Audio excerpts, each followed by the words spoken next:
Hi, this is Art with OCRV. We've got a pretty crazy project going on here. It's a 1962 Streamline motorhome.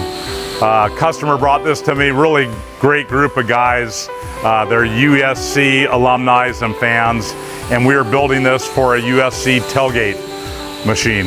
We have updated the suspension and put a brand new, not brand new, we did a takeout Vortec motor out of a Chevrolet truck and updated the suspension and gutted all the electrical, new wiring harnesses, all new wiring throughout the inside of the rig.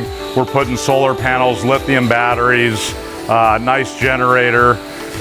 We're kind of setting it up for tailgating, not camping. It'll just have really neat conversation sofa areas, a nice little galley, and we've created a bathroom for the women and then also another bathroom for the men with a urinal in it. So this project is coming out great.